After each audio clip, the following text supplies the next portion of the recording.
जय हिंद। नमस्कार दोस्त। देश के इतिहास में आज़ादी का आज 80 नंबर के आज़ादी के नए जश्न में पूरा देश पूरी तरीके से डूबा हुआ है। गांधी के इस देश में किस तरीके से ऐतिहासिक दृष्टिकोण के साथ नया कानून, नए देश, नए परिवर्तन के साथ यह पूरा नया परिवर्तन जो देश में दिखाई दे रहा है वो कहीं ना कहीं उस गांधी युग, उस गांधीवाद की देन थी जो आज आपको दिखाई दे रहा है। क्या आज की पीढ़ी नया गांधीवाद जी रही है? क्या वो गांधीवाद के बारे में उतना समझ पा रही है? क्या आपको पता है 1930 में एक आदमी सिर्फ नमक उठाकर अंग्रेजों की पूरी सल्तनत हिला सकता था? जितनी आसानी से आप गांधी को समझ पाते हैं उससे ज्यादा आसान है गांधी को उस परिप्रेक्ष्य में देखना किस तरीके से अंग्रेजी हुकूमत को उन्होंने दुनिया से, इस भारत देश से बाहर किया। सिर्फ अंग्रेजों की सल्तनत को ही नहीं बल्कि अनेक ऐसे परिवर्तन देश में आए, चाहे वो कृषि के क्षेत्र में रहे हों, चाहे वो व्यापार के क्षेत्र में रहे। क्या आपको ये पता है कि आज 2026 में भारत के युवा बिना कोई हथियार उठाए, बिना कोई पत्थर फेंके फिर से वही सवाल पूछ रहे हैं, फिर से वही कहानी दोहरा रहे हैं जो कभी गांधी ने पूछा था? तो सवाल यह है कि क्या आज की पीढ़ी अनजान है, नया गांधीवाद जी रही है कि नहीं जी रही है? नए गांधीवाद के इस युग में, आज के इस कहानी में हम समझेंगे गांधी का असली हथियार क्या था, आज के युवा उसको कैसे दोहरा रहे हैं, और ये आपके पूरे परिवर्तन को, पूरे गांधी जी के जीवन को, और आज जो हमको आजादी मिली किस तरीके से, ये नहीं कहा जा सकता कि सिर्फ एक आदमी के दम पे आजादी मिली, पर आजादी के जो पितामह रहे, जो जिन्होंने लीड किया वो थे गांधी जी। किस तरीके से उन्होंने उसकी पूरी परीक्षा में सफलता प्राप्त की और देश को नए दृष्टिकोण के साथ दुनिया के सामने रखे। तो हम शुरू करेंगे गांधी की इस कहानी को, लेकिन उससे ज्यादा जरूरी है कि आप देखते होंगे गुजरात का ये साबरमती आश्रम, ये है साबरमती आश्रम जो पूरी तरीके से जो है किस तरीके से दुनिया में परिवर्तन के स्वरूप को लाया हुआ है। गांधी और गांधीवाद, यह जीवन का एक नया परिप्रेक्ष्य रहा है। किस तरीके से गांधी जी 1930 में नमक से शुरू हुआ आंदोलन, पहले थोड़ा पीछे चलते हैं, साल था 1930 का, महात्मा गांधी ने एक ऐलान किया नमक सत्याग्रह का, और लोगों ने पूछा नमक ही क्यों, कोई बड़ा मुद्दा नहीं था क्या? लेकिन गांधी की सोच बिल्कुल अलग थी। उन्हें पता था कि कोई बड़ा आंदोलन होने के बावजूद भी हम अगर जमीन से नहीं जुड़े रहे, नारों से शुरुआत नहीं करेंगे तो कहीं ना कहीं हमको ये सफलता उतनी आसानी से नहीं मिल पाएगी। वही ये कहानी यहाँ आपको देखने को मिल रही है, किस तरीके से उस नए युग को, उस नए परिवर्तन को गांधी जी ने देश के सामने परिवर्तित किया। साबरमती से, आश्रम से कोई बड़ा, इसके साथ साथ अगर कुछ और चीजें आप देखेंगे तो सिर्फ नारों से शुरू ना होने की कहानी, वो शुरू होता है एक ऐसे छोटे सवाल से जिससे हर आम आदमी अपनी जिंदगी को जोड़ सके। जैसे नमक हर घर में था, अमीर के घर में भी था, गरीब के घर में भी था, नमक के बिना तो खाना हो ही नहीं सकता था। और यही कहानी, इसी को आधार बनाया महात्मा गांधी जी ने। इसलिए नमक कानून सिर्फ एक कानून नहीं रहा, वो बन गया अन्याय का प्रतीक। अब सोचिए जब गांधी साबरमती आश्रम से निकले होंगे, जब उन्होंने इस तरीके की घटनाएं की होंगी, जब वो निकले थे साबरमती आश्रम से, तो किस तरीके से उनके साथ देश का एक लंबा वर्ग जुड़ा है, एक परिवर्तनशील कहानी थी ये। 1930 की घटना है, 1930 का भारत है। जब वो निकले थे तो उनके साथ कितने लोग थे? बहुत कम थे, ना के बराबर लोग थे। लेकिन जैसे जैसे वो दांडी की तरफ बढ़े हैं, लोग जुड़ते गए। कोई भाषण सुनकर आया तो कोई उनकी जज्बात को समझ के आया, कोई सिर्फ जिज्ञासा में आया। और जब गांधी दांडी पहुंचे तो ये सिर्फ गांधी का मार्च नहीं रहा, पूरे भारत का मार्च बना। और किस तरीके से नए युग, नए परिवर्तन के साथ गांधीवाद गांधी की सबसे बड़ी ताकत बनकर उभरा। पहले लोगों के मन में ऐसी कहानियां थी कि एक सवाल पैदा करो, सवाल के बाद उसका जवाब क्या होना चाहिए वो पैदा करो। लेकिन समय, परिवर्तन और हुकूमत तीनों साबरमती आश्रम से किस तरीके से परिवर्तित होती है, ये वो गांधी जी थे। जिस तरीके से इनके एक आह्वान पे पूरा देश किस तरीके से परिवर्तनशील हुआ और किस तरीके से पूरा देश इनके साथ चला। पूरे समाज का सवाल बनने के बावजूद गांधी जी एक वन मैन आर्मी, किस तरीके से आज का युवा वही पुराना सवाल, अब लगभग एक सदी बाद फिर से वही कहानी। भारत की नई पीढ़ी को देखिए, चाहे वो जेनजी हो, युवा पीढ़ी हो, किस तरीके से गांधी जी के विचारों को उसको सीखना चाहिए, समझना चाहिए, आंदोलन के तरीकों को समझना चाहिए। जिस तरीके से जंतर मंतर पर भी नया आंदोलन हुआ, उससे उन विचारों के साथ गांधीवाद को समझना चाहिए कि बिना हिंसा के भी आंदोलन हो सकता है। युवाओं के आंदोलन ने एक बार फिर साबित किया कि भारत का युवा जिस प्रकार से इंस्टाग्राम और यूट्यूब पर कमेंट करने वाली पीढ़ी नहीं रह गया है, वह अब इंस्टाग्राम, यूट्यूब, फेसबुक या ऐसे सोशल मीडिया से अपनी धारणा को जिस प्रकार से परिवर्तित कर रहा है, अपनी सोच को आगे ले जा रहा है, इससे यह लगता है कि हिंदुस्तान का फ्यूचर कहीं ना कहीं सही दिशा में चल रहा है। आज का युवा सिर्फ मोबाइल, रील और इंटरटेनमेंट तक सीमित नहीं है, वह बल्कि गांधी की उन तस्वीरों के साथ, गांधी के उन विचारों के साथ भी आगे बढ़ रहा है। लेकिन कुछ कहीं ना कहीं कुछ कमियां आ जाती हैं। तस्वीर इतनी आसान नहीं होती, क्योंकि यही युवा किसी मुद्दे को महसूस करता है कि आवाज उठानी चाहिए कि नहीं उठानी चाहिए, तो लोकतंत्र के दायरे में रहकर शांतिपूर्ण तरीके से इकट्ठा होना, अपनी बात रखना और सवाल पूछना, इसका मतलब क्या है? इसका मतलब यह है कि गांधीवाद जिंदा है, गांधी जी अभी देश में जिंदा है। यही कहानी थी। 240 किलोमीटर की दूरी महात्मा गांधी जी तय किए थे गुजरात दांडी मार्च जो है 1930 में। समझिए 240 माइल गुजरात दांडी मार्च। गुजरात ये जो है साबरमती से दांडी, साबरमती से कहां गए थे? दांडी गए थे। ठीक है, ये क्वेश्चन कई बार पूछा हुआ है कि साबरमती से दांडी की दांडी से साबरमती। तो याद रखिएगा कि वो साबरमती से स्टार्ट किए थे और दांडी तक गए थे। और कब गए थे? 1930 में। तो महात्मा गांधी जी जो उनका एक विशाल व्यक्तित्व रहा, नया गांधीवाद यही है, नए गांधीवाद की ये कहानी है। तो ये ध्यान दीजिएगा कि गांधीवाद खादी पहनने या चरखा चलाने की बात नहीं करता, ये किसी व्यक्ति की पूजा की बात नहीं करते हैं, ये बात करते हैं उस मूल भावना की जहां संवाद और नैतिक साहस सबसे बड़ी ताकत होती है। आज के युवा के हाथ में चरखे की जगह मोबाइल आ चुका है। युवा पीढ़ी पे चरखे से ज्यादा वो मोबाइल का उपयोग कर रहा है। लेकिन इसका मतलब यह नहीं है कि अगर युवा अपनी बात रख रहा है तो उसको उस चीज की जिज्ञासा नहीं है। तो ये दांडी मार्च है, ये आपका गुजरात वाला हिस्सा है। ठीक है, ये आप देख रहे हैं नौगाम है, ये दांडी यहाँ से शुरू हुई थी। देखिए यहाँ पे आप चरखा देख रहे होंगे, ये चरखा।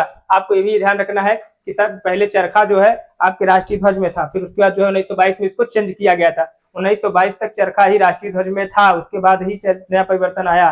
तो अगर आप लोकतांत्रिक तरीका से, लोकतांत्रिक अधिकार से सहमत हैं, असहमत हैं, अगर वो व्यवस्था वो जवाब मांगता है लेकिन व्यवस्था तोड़ने की बात नहीं करता है, तो वो जाने अनजाने गांधी की परंपरा को ही आगे बढ़ा रहा है। कौन? देश का युवा पीढ़ी। गांधी का असली हथियार नैतिक बल है। अब यहाँ एक बहुत जरूरी बात समझने की कोशिश करिएगा, और ये आपके दृष्टिकोण के, आपके जीवन के, आपके हर एक छोटे मोटे जीवन के हर एक पहलू से जो संबंधित होने जा रहा है कि गांधी का जो इस देश में सबसे बड़ा योगदान था, सिर्फ देश की आजादी दिलाना नहीं था। गांधी जी जिस तरीके से किसानों के लिए, युवाओं के लिए और विरोध की भावना को जो बदला गया, उन्होंने विरोध की भाषा जिस प्रकार से उन्होंने बदली, मतलब एक तरीका होता है विरोध करने का भी, वो गांधी जी से सीखना चाहिए था। गांधी जी विरोध करे किए और सिस्टम से किए, और अंग्रेज जो है इस देश को छोड़ के चले गए। कि गांधी जी को जो दुनिया में जो भाषा बदली विरोध की, उन्होंने दुनिया को दिखाया कि सबसे शक्तिशाली हथियार बंदूक नहीं होता है, नैतिक बल होता है। सत्ता को सबसे ज्यादा चुनौती किससे मिलती है? उस नागरिक से जो शांत रहता है लेकिन अपने अधिकारों पर अडिग रहता है। शांत रहना और शांत रहने के साथ साथ अपने अधिकार को लेना, यह ज्यादा इंपॉर्टेंट है। इस बात को समझना है और उस दृष्टिकोण के साथ आगे बढ़ना है। ठीक है, यही है सत्याग्रह की आत्मा। और आज भारत का लोकतंत्र भी उसी नैतिक ताकत की जरूरत को महसूस करता है जिस प्रकार से गांधी जी ने किया था। ठीक है, ये देखिए अब आगे हम समझेंगे कि किस तरीके से नमक सत्याग्रह, नमक कानून 6 अप्रैल 1930 को दांडी पहुंच के कानून को तोड़ा गया। और ये कहानी घटना थी 6 अप्रैल 1930 को पहुंच के उन्होंने इस घटना को खत्म किया था, है ना। तो ये पूरी 24 दिन की यात्रा चली थी। लेकिन सोचिए, लोकतंत्र सिर्फ वोट डालने से मजबूत नहीं होता है। लोकतंत्र तब मजबूत होता है जब नागरिक सवाल पूछते हैं, सरकार जवाब देती है, विपक्ष अपनी बात रखता है और समाज संवाद के लिए तैयार रहता है। अगर इनमें से एक भी कड़ी कमजोर होती है तो पूरा लोकतंत्र संतुलन डगमगाने लगता है। यह मुख्य विषय है लोकतंत्र को मजबूत करने का। और ये है गांधी जो दुनिया भारत से बाहर जाएंगे तो आपको अगर किसी एक नाम से पुकारा जाएगा तो वह है गांधी और गांधी का एक युग। किस तरीके से दुनिया ने उनका सम्मान किया। जैसे मार्टिन लूथर किंग जो थे अमेरिका वाले, उनको जिस तरीके से सम्मान मिलता है उसी तरीके से महात्मा गांधी को दुनिया सम्मान देती है। हर सवाल पूछना गलत नहीं है। अब नई पीढ़ी की एक खासियत समझिए, ये पीढ़ी हर बात आंख बंद करके स्वीकार नहीं करती है। यह पहले इसका सवाल पूछती है। कई बार सवाल असहज भी लगते हैं, लेकिन याद रखिए जो समाज सवाल पूछता है वही जीवित समाज होता है। अगर आप सवाल नहीं पूछ रहे, क्वेश्चन नहीं कर रहे हैं, तो इसका मतलब है कि आप मरे हुए हैं। और इस तरीके से यूनिटी एंड पीस, ये महात्मा गांधी का विचार है। नई पीढ़ी की ये सोच है। बेटर इंडिया के लिए इन्होंने काम किया हुआ है। यूनिटी एंड पीस के साथ ये काम कर रहे हैं। ग्लोबल सिटीजन्स के लिए काम कर रहे हैं, यूनिटी एंड डाइवर्सिटी के लिए काम कर रहे हैं। और किसी भी देश की जो सबसे खूबसूरत चीज है वो है यूनिवर्सिटी एंड डाइवर्सिटी।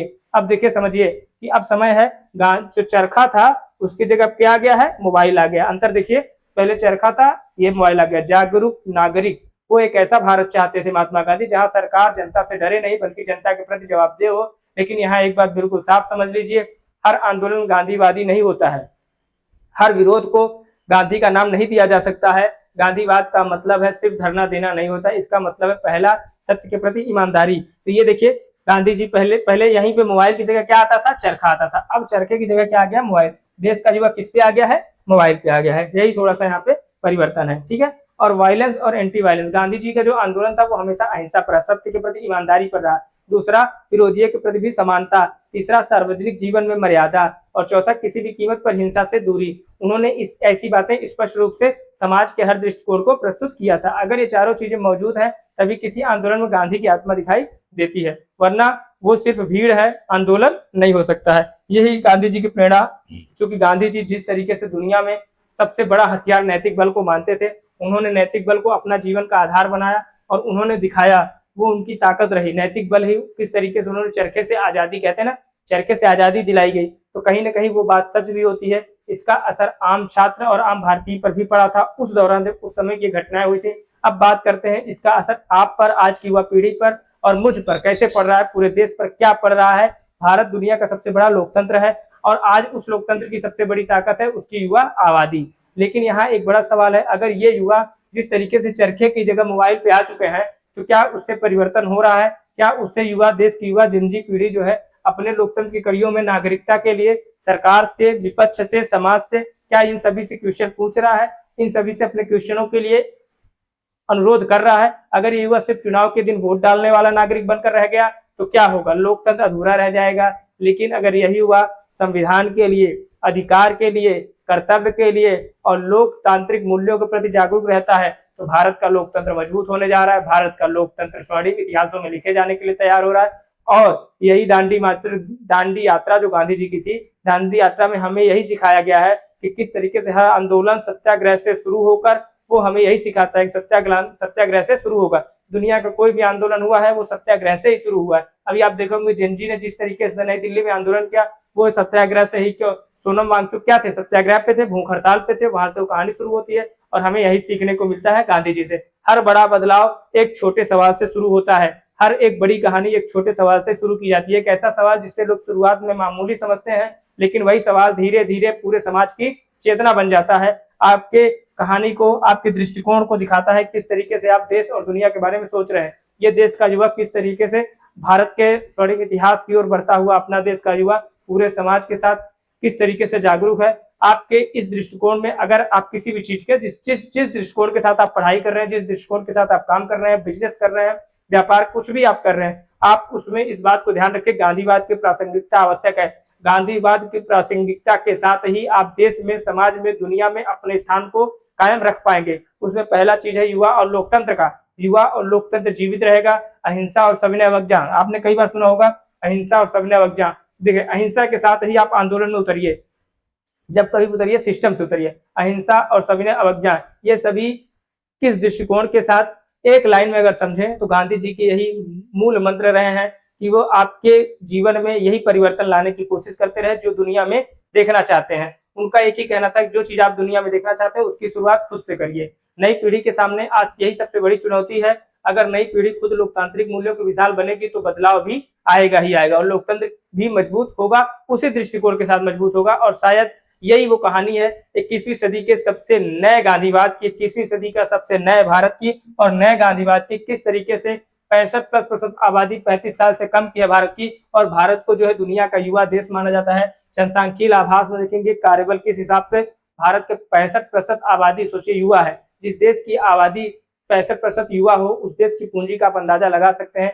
कहीं ना कहीं वह देश जो है दुनिया के उस नक्शे कदम पे नए तरीके से उतर के आने जा रहा है। और उसी तरीके से वह देश दुनिया में जिस प्रकार से अपने इतिहास को अपने दृष्टिकोण के साथ पढ़ा रहा है या बता रहा है, वो कहानी उनके लिए जरूरी है। और समझते हैं गांधी और गांधीवाद किस तरीके से ये दुनिया के सामने प्रस्तुत हुआ।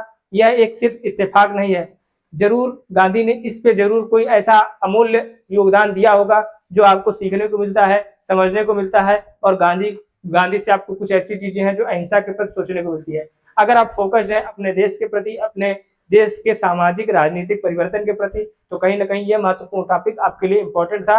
और गांधी को जानना, गांधी को समझना, आप हिंदुस्तान में कुछ भी पढ़ेंगे लेकिन बिना गांधी को पढ़े, अगर आप गांधी को नहीं पढ़े हैं तो कहीं ना कहीं आप अशिक्षित है। क्योंकि हिंदुस्तान में एक ऐसा व्यक्तित्व है जिससे पीएचडी होता है। सोचिए आप, गांधी हो, देश के इतिहास में चाहे गांधी रहे हो, चाहे पटेल रहे हो, चाहे नेहरू रहे हो, जिस तरीके से इन्होंने देश की आजादी के लिए, जिस तरीके से अंग्रेजों से इन्होंने लड़ाई लड़ी, जिस तरीके से पूरे एक तरफा विजय जो भारत को मिली अंग्रेजों से, वो इन सब लोगों के, इन महापुरुषों के योगदान से ही मिली है। ठीक है, तो इस तरीके से जो भारत का संविधान है, जिस प्रकार से आज 15 अगस्त के नए इस अवसर पे हम यही सोचेंगे कि आप जरूर गांधी के उस सेंक्शन पे चले, गांधी के उस दृष्टिकोण के साथ आगे बढ़े, गांधी की उस कहानी को लेके चले जो दुनिया देखना चाहती है, जो दुनिया जानना चाहती है। गांधी जी का एक ही मिशन था, ठीक है, वो राम सर्वधर्म समभाव। उनका विचार यही था कि हम किसी भी तरीके से जो है सभी धर्मों का सम्मान करेंगे। और नमक से संविधान तक की जो कहानी थी वो हमने एक यात्रा आपको कराई, नमक से शुरुआत कराई और संविधान तक। 1930 में दांडी मार्च, गांधीवाद का नेतृत्व और अहिंसक विद्रोह हुआ। फिर युवा आंदोलन किस तरीके से संवैधानिक मूल्यों की मांग उठाई, लोकतंत्र के स्तंभ और संविधान की स्वतंत्रता और बंधुता के लिए। फिर युवा जनसांख्यिकी की शक्ति, किस तरीके से 65% की आबादी हमारे देश की युवा पीढ़ी की है। ये पूरी कहानी रही, ये पूरी गांधीवाद का नक्शा रहा और इस तरीके से जो है इस पूरी कहानी का अंत होता है। गांधी जी किस तरीके से दुनिया के लिए, भारत के लिए प्रासंगिक हुए, भारत में इसीलिए उनको राष्ट्रपिता का दर्जा दिया जाता है, आसान बात नहीं है। तो अगर आप इस पूरे कहानी में, इस पूरे तरीके में अगर आपको कुछ भी अच्छा लगा है तो आप इसको जरूर आगे तक बढ़ाइएगा। और आभास नेशन परिवार से जुड़ने के लिए आपका धन्यवाद, नमस्कार, थैंक यू।